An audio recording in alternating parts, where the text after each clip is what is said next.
So, what I'm going to name about this video is Time is Money. And I'm always looking for quicker and faster ways to actually do my research and do my due diligence so that it can be easier for my students and for anybody that really wants to invest in tax deeds. So, today I am actually practicing through this software that will be available soon in my courses, and or you can do it a la carte.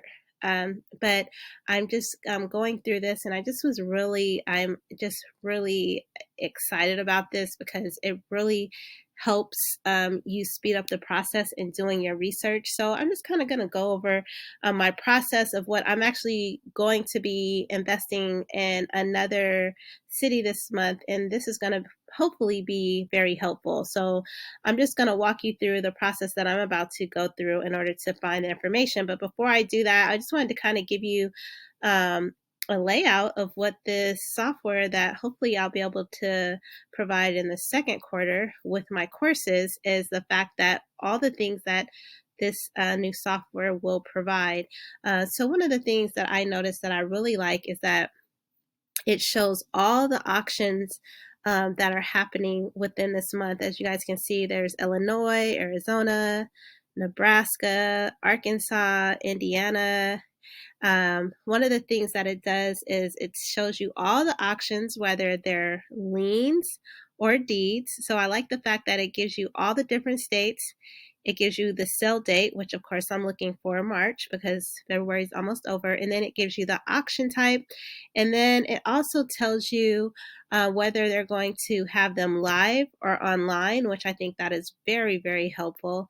And then it also tells you how many parcels are actually going to be sold at the auction, and then the amount of the minimum bid of the property. So as you guys can see right here, Illinois has a lot. So if you're into tax liens, this looks like it might be a good state to do tax liens. But as you guys already know, I only do tax deeds. So this is a good software for tax liens and tax deeds. But the first thing I'm going to do, since I'm not going to do tax liens and I only do tax deed sales, is I'm going to click this auction type because I only want to do deeds and redeemable deeds. So we're just going to go deeds and redeemable deeds.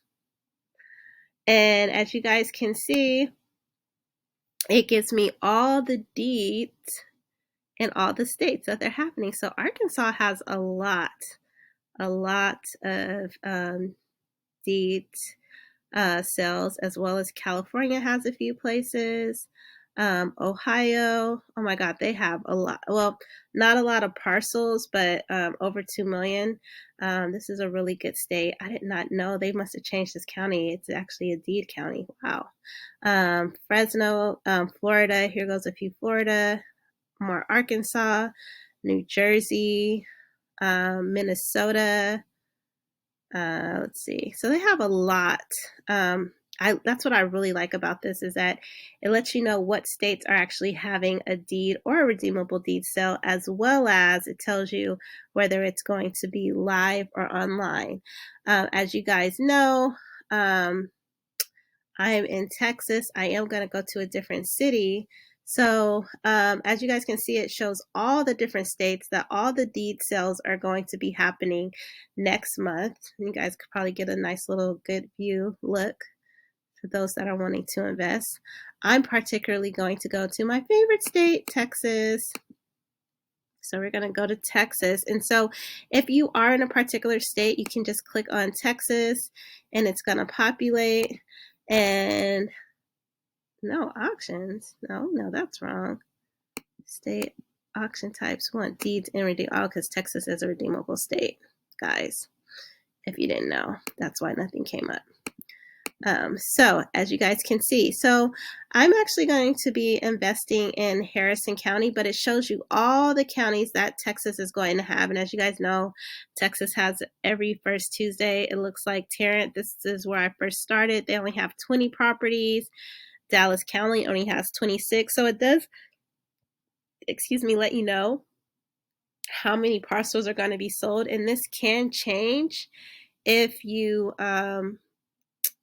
depending upon the closer you are to the auction. Oftentimes these numbers do change.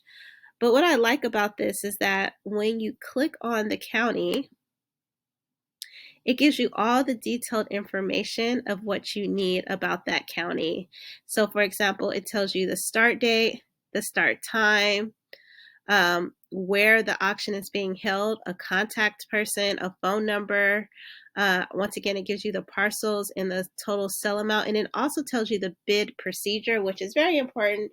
But most tax deed auctions are bid up in premium.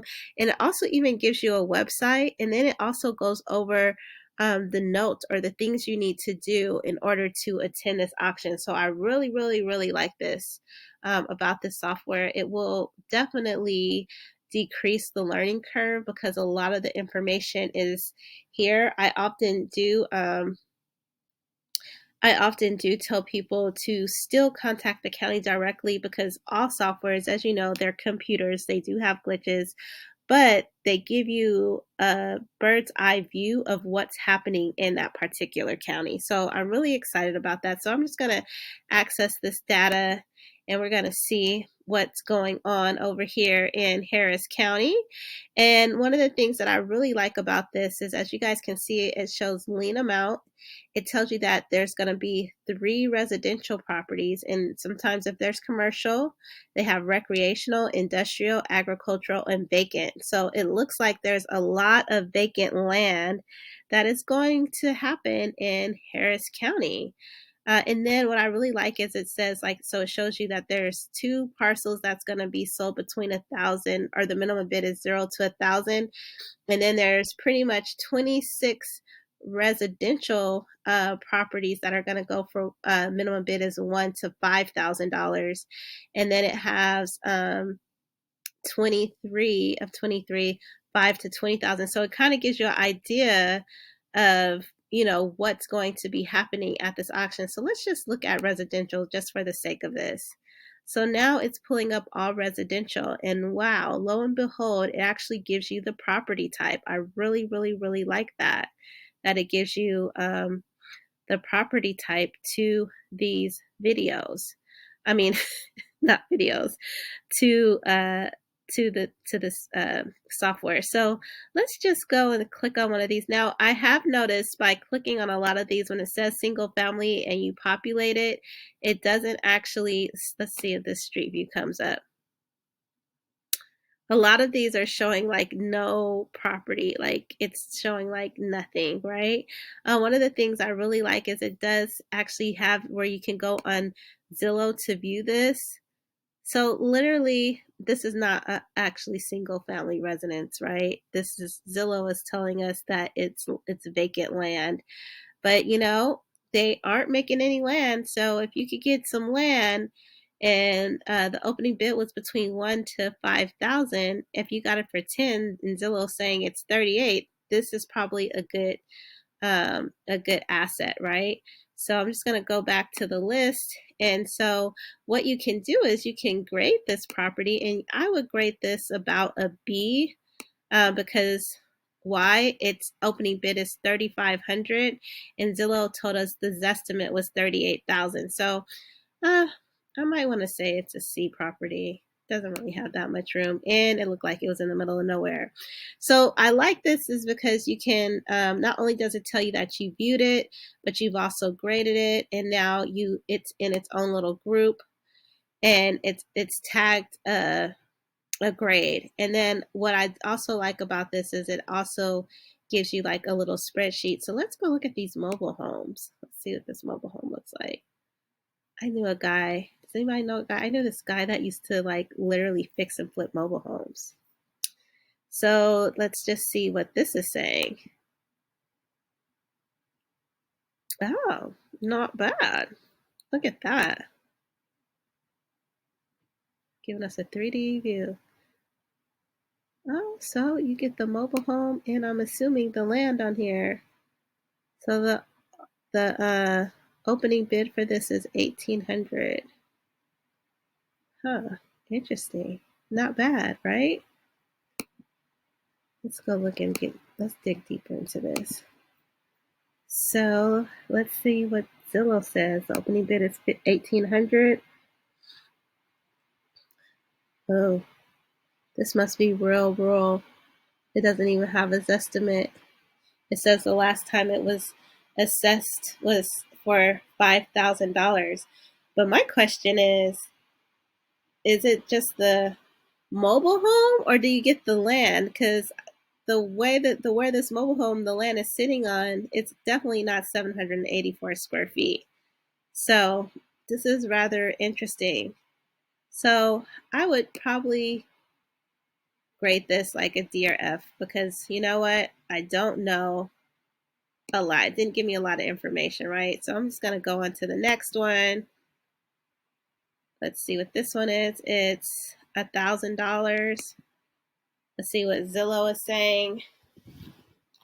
Zillow, once again, is not giving a Zestimate.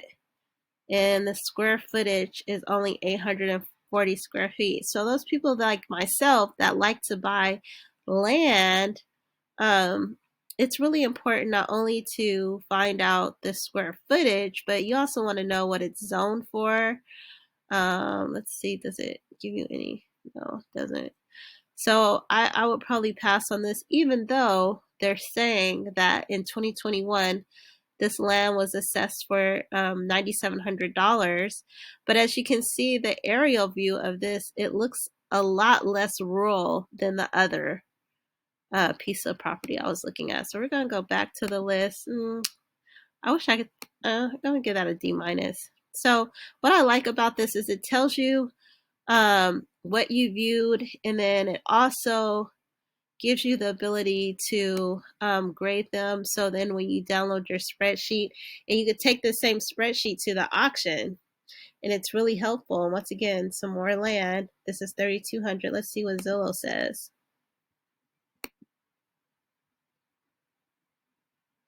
And Zillow says a whopping $3,200 for 936 square feet. So one thing that I'm learning about this software, which that's why it's okay to have software for certain things, but I'm realizing that it's not giving you enough detail because now I'm wondering, are these lots 936 square feet or are they talking about the home that used to be on there? Let's see if this gives us any more information on this parcel. Oh, here goes property data reports. So they would charge you to review an entire report, but let's look at the property characteristics. Oh, okay. Look at here. So it is the building of the square foot, but the lot square foot is 10,000 square feet. Wow, so this is pretty big. So they were actually, Zillow is giving us estimate based on the previous um, home that was built there. So this is actually a really good one, right? So I'm just going to go back up to here where my grade is, and I'm going to kind of give that a B. And remember that other property, this mobile home, now I can go back in here and I'm learning this software as I'm talking to you guys. Oh, wow. So even though this mobile home, the back taxes on this is 1,800, it's actually for the lot. And this lot size is 78,025. So this is a pretty big lot, starting out at $1,800. So I'm going to change the grade on this because this is something that I would go after. So I would actually say this is an A. And the reason why I'm going to say this is an A because it has a mobile home on it. That lets me know that there are no deed restrictions. And you can actually, you get the mobile home or you can take that mobile home away and put a real home on it. But also, too, you want to check out if there are any flood zones or any environmental hazards.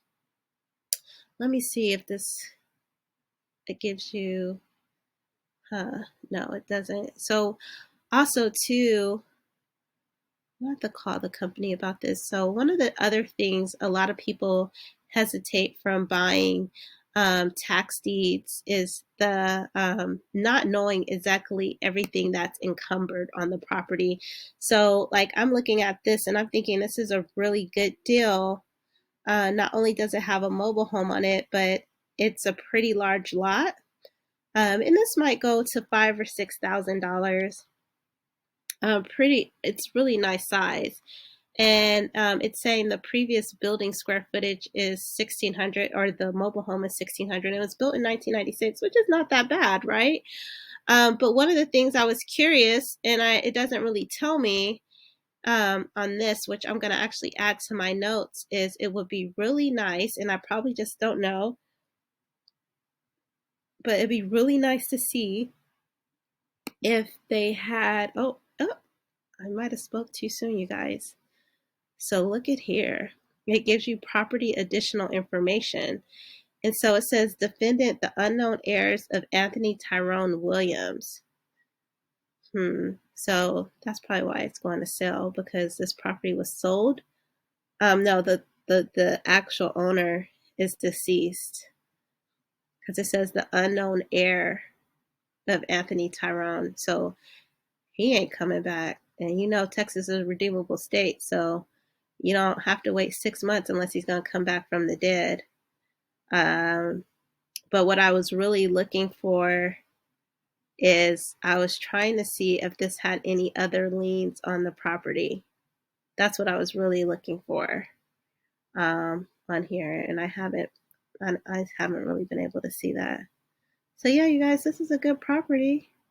I mean, you could fix that mobile home up. I don't know what mobile homes are going for, and this one was built in 1996. I'm quite sure you can make it nice and fancy and sell it with all that land. I actually personally, this is the real estate in me, you guys. I would personally, this is almost an acre. I would try to split that lot and sell it.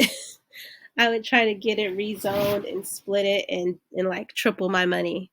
That's just me personally. But anyway, I just wanted to kind of show you how I go about my process, and hopefully I'll be able to offer the same software within my course with my students. I'm just utilizing this and playing with it and learning some of the different things it has, and also going through some of the glitches so that I can offer it to my community.